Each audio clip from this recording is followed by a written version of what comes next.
Olá, pessoal, sejam bem-vindos ao canal Jovem Entrevista. Hoje vamos entrevistar o gestor de saúde do município de Jundiaí, o Thiago Teixeira. Boa noite, Thiago, tudo bem com você? Boa noite, Guilherme. Boa noite a todos que acompanham o nosso canal da Jovem Entrevista. É um prazer estar aqui com vocês. Thiago, eu agradeço a sua disponibilidade, né? A gente está num período muito tumultuado, infelizmente, por conta da pandemia, né? E aí eu tive a oportunidade, né, de falar com o gestor daqui do município de Jundiaí. É algo relativamente atualmente difícil, né? Porque eu sei que a pasta está tendo muitas demandas, né? Então eu que agradeço. E o nosso setor de roteiro, né? Elencou algumas perguntas, né? E a primeira pergunta é: qual que é a sua formação acadêmica? Falando um pouquinho de mim, Guilherme, eu sou o Thiago Teixeira, tenho 34 anos, né, não parece, mas eu só tenho 34 anos, viu? Eu sou jundiaiense, nascido em Jundiaí, moro aqui a vida inteira. Eu sou um servidor da Prefeitura de Jundiaí, sou concursado aqui, um servidor de carreira da Prefeitura de Jundiaí, estou há 16 anos na saúde pública já. Formação de base, eu sou administrador de empresas, eu tenho 3 pós-graduações na área de gestão pública, gestão em saúde pública e também em regulação de saúde, né, que são as minhas 3 titulações, né, pós-graduações. Também estou na carreira pública há 16 anos e 16 anos na saúde pública, defendendo o maior sistema universal de saúde do mundo, a maior política social integrativa do mundo, que é o nosso querido Sistema Único de Saúde, né? E também ministro aula na Universidade de Anchieta, no MBA, né, na pós-graduação da Anchieta, nos módulos de gestão em saúde e também de saúde pública, pelo menos 5 anos lá também. Tá. E vamos falar, só para então, já que você comentou um pouquinho da sua trajetória, querendo só entrar um pouquinho. Então, antes do senhor chegar a ser o gestor de saúde do município de Jundiaí, qual foi o trajeto? Eu iniciei na carreira pública no meu primeiro ano de universidade, com 18 anos. Eu entrei na carreira pública. Foi meu primeiro emprego formal e também que eu prestei concurso com 18 anos, né, que é a idade mínima para prestar. Acabei entrando na prefeitura. Entrei na área da saúde pública, vim trabalhar em secretaria de saúde, trabalhei em unidade básica de saúde, farmácia de alto custo, na rede propriamente dita, e depois eu vim para o nível central, que é onde fica a secretaria mesmo, né? Aí, depois de 10 anos trabalhando como assistente administrativo, que eu era concursado como isso, tive diversos cargos, tive cargo de diretor financeiro, diretor de planejamento, diretor de regulação, fui vice-secretário de saúde e atualmente secretário de saúde, que a gente chama de gestor de saúde aqui em Jundiaí, né? Há 6 anos eu tenho um outro cargo na prefeitura, que eu passei num novo concurso, depois que eu me formei, né? Prestei um concurso, aqui na prefeitura eu sou analista de planejamento, gestão e orçamento. É um concurso de nível superior e eu sou concursado aqui na prefeitura de Jundiaí como isso. Mas há 16 anos dentro da carreira pública e há 16 anos dentro da saúde pública. E ao longo desses 16 anos pude aprender muito sobre o Sistema Único de Saúde, também me aperfeiçoar, né, obviamente, nas pós-graduações que fiz, e principalmente, viu, Guilherme, a gente aprende muito na universidade, muito na escola, mas aprende muito mais na prática, viu? Aqui no dia a dia e fazendo a gestão, como hoje faço aqui do nosso querido município, né? Obviamente o cargo pertence à prefeitura, a gente ocupa hoje, mas estaremos sempre, eu pretendo me aposentar aqui na prefeitura de Jundiaí, me aposentar na carreira pública e na saúde pública aqui do nosso querido município. Então, como o senhor atualmente é o gestor da pasta da saúde do município de Jundiaí, né? Agora vai estar no último ano, né, do governo. O senhor se lembra do seu primeiro dia? Se teve um friozinho na barriga? Como que foi? O primeiro dia como gestor? Como gestor, eu estou há pelo menos, nos 16 anos, há pelo menos uns 11, 12 anos ocupando algum cargo de gestão. Eu trabalhei em outra prefeitura concursado antes de vir para a prefeitura de Jundiaí, uma prefeitura aqui de Várzea Paulista, município vizinho. Aí depois eu vim no concurso de Jundiaí aqui também. Sempre fui concursado, né? Mas eu sempre tive cargos de gestão também, né? Para participar da gestão do SUS. Então, quando eu iniciei, Guilherme, você me falou que você tem 17 anos, né? Eu acho que eu tinha por volta de 20, 21 anos quando eu comecei a atuar em cargos de gestão. no SUS, cargos de diretoria, por assim dizer, na prefeitura que eu trabalhava, de Várzea Paulista. Aí lá eu fui diretor financeiro, de planejamento, de regulação, cheguei a ser vice-secretário de saúde lá também, depois eu vim para Jundiaí, no novo concurso, e concurso de nível superior, também fiquei com cargos de gestão aqui de diretor, vice-secretário, agora secretário. Mas falando da primeira, quando eu tinha lá uns 20, 21 anos aproximadamente, quando eu tive, vamos dizer, o primeiro cargo de gestão, assim, né, para ser um gestor, em uma função na carreira pública, a gente fica, assim, quando inicia, né, ingressa, porque a gente quando entra no Sistema Único de Saúde, quando eu entrei com 18 anos e era concursado, não sabia que ia trabalhar na saúde, tampouco sabia nada sobre saúde pública, né? Então você chega assim, meio que você cai de paraquedas e fala, deixa eu entender o que é o Sistema Único de Saúde, como que funciona a rede, como funciona o sistema, para depois verificar se é isso que eu quero para minha vida, né? E a gente sempre brinca que tem um bichinho do SUS que pica a gente, que depois que você cai na saúde pública, você não quer mais sair, você quer seguir carreira. E foi o que eu acabei fazendo e hoje tenho, obviamente, muita gratidão de poder estar na frente aí com todo um time, obviamente, né, um time de diretores, gerentes e principalmente os trabalhadores, são mais de 1.300 trabalhadores da nossa saúde pública de Jundiaí, quando eu pego os hospitais, os convênios que são conveniados a nós, mais de 5.000 trabalhadores que fazem a frente do SUS aqui na barriga, quando eu assumi, fui convidado pelo atual prefeito para ser o secretário de saúde aqui, eu já tinha bastante em parte de gestão.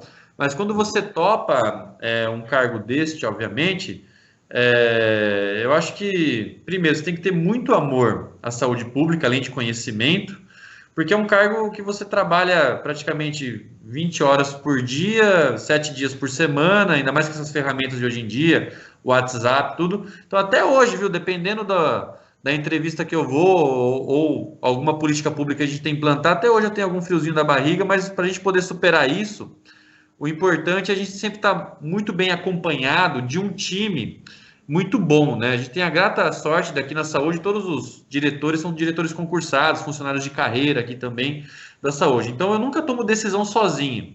Sempre junto com a minha decisão, eu tenho um time de especialistas aqui da saúde pública que me ajudam na tomada de decisão. Então isso me traz um pouco mais de conforto. Se a gente acerta, acerta todo mundo juntos.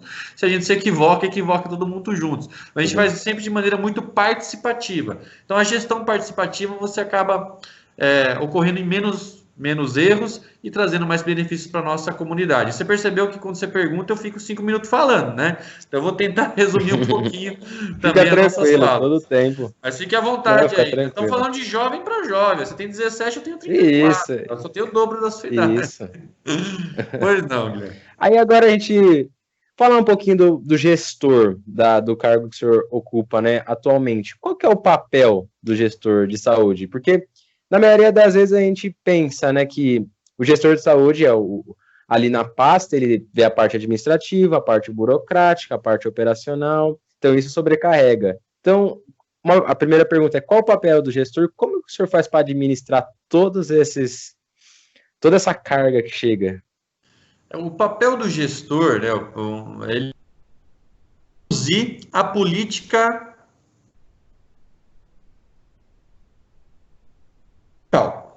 Então, é o gestor. Ele também é responsável como, por exemplo, as secretarias de saúde, elas têm fundo próprio de recursos e orçamento. Então, o gestor do Fundo Municipal de Saúde também somos nós.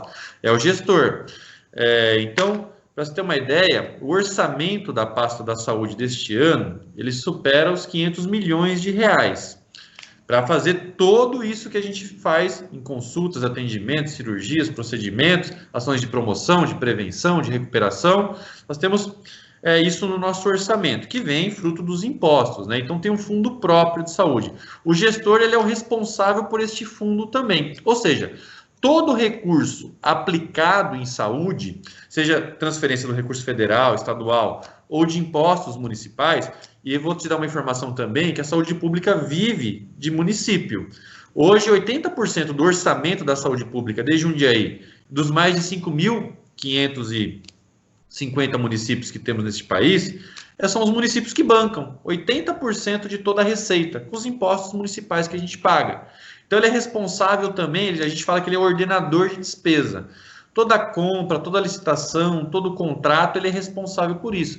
Então, é uma responsabilidade muito grande. E muita gente acha também, Guilherme, que, assim, que existe um cofre na prefeitura, que o dinheiro está dentro do cofre. Não. O fundo é uma conta bancária, obviamente, da prefeitura arrecada todos os impostos, parte dos impostos vai para o fundo da saúde, e não existe dinheiro na administração pública, né? Muita gente acha que tem dinheiro, que tem cheque. Não. É tudo feito. A gente faz um processo de compra, que se faz através de uma licitação. Através desse processo de compra, tem um ganhador, que é a proposta mais vantajosa, que vai te entregar aquele bem, aquele produto, aquele insumo que você adquiriu. É feito um empenho, é feita a liquidação.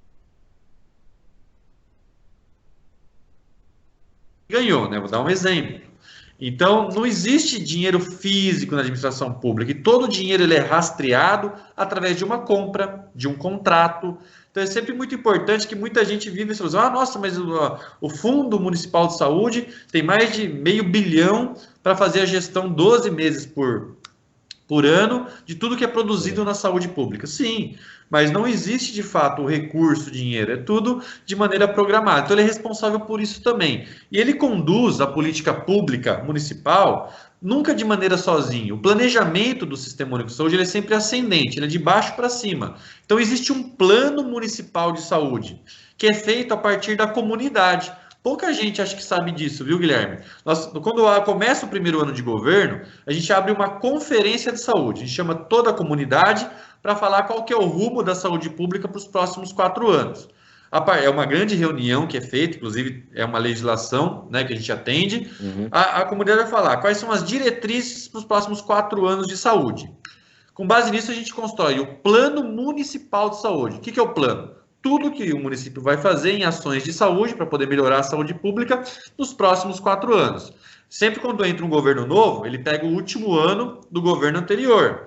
Tempo dele fazer o seu planejamento para os próximos 4 anos. Assim que funciona o plano plurianual, assim funciona também o plano de saúde. E esse plano de saúde, quem aprova também é a sociedade, através do Conselho Municipal de Saúde. Os conselheiros de saúde são os membros eleitos pela comunidade que vai aprovar. Então a gente segue um planejamento o tempo todo. E ano a ano, deste plano que vale para 4, a gente tira a programação anual de saúde e programa do que a gente se propôs fazer em 4 anos, o que a gente vai fazer no ano 1, ano 2, ano 3, ano 4.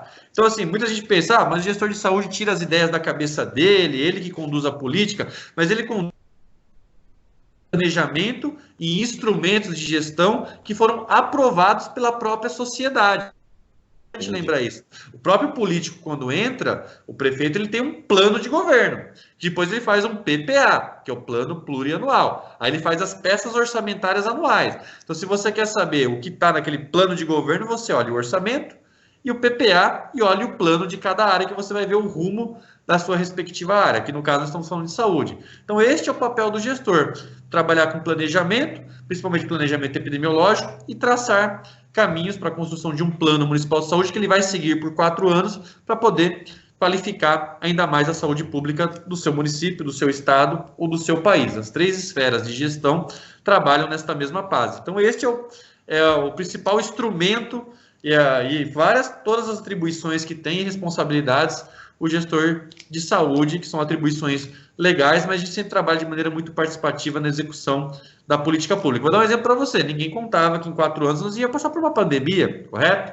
Nós não colocamos lá no Plano Municipal de Saúde, que vale por 4 anos, ó, em 2020 vamos passar por uma pandemia e vamos planejar assim, assim, assim, assim, assado. Não, as coisas acontecem e a gente vai mudando o planejamento, adaptando para o cenário real, para poder garantir a integralidade do cuidado, viu, Guilherme? Né? E aí o senhor estava comentando nessa sua fala sobre o novo normal, né? Que é uma expressão que está se usando atualmente, né? E o senhor acha que, como será o novo normal? Como você acha que os munícipes vão se portar, né, após o fim da quarentena? Você acha que vamos adquirir, tipo, novos hábitos? Porque, por exemplo, tem pessoas, né, que não têm hábito de passar álcool em gel. Eu conheço pessoas que têm hábito de passar álcool em gel todos os dias, mesmo antes da pandemia. Agora, tem pessoas que começaram, né, por causa da pandemia. A gente teve que se adaptar também em relação a cumprimentos, não tem mais abraço, não tem mais aperto de mão, não tem mais aquele beijo, não tem nada disso. Então, eu acho que após essa pandemia, vai surgir novos hábitos, a gente vai ter um medo do outro? Eu acho que é o seguinte, viu? Nós estamos vivendo uma geração que tá. A outra geração que passou por uma pandemia, o mundo era outro, né? Que foi por volta de Sim, 1915, que foi lá da gripe espanhola, é né? espanhola. Poucos sobreviventes, imagino, daquela época estejam hoje vivos, né? Então nós estamos vivendo uma geração única, né? Nós passamos por uma pandemia global e uma pandemia muito terrível, né? Que se espalha de maneira muito rápida e leva muitas vidas. A gente tem que lembrar disso o tempo todo, né? Uma pandemia que ceifa muitas vidas.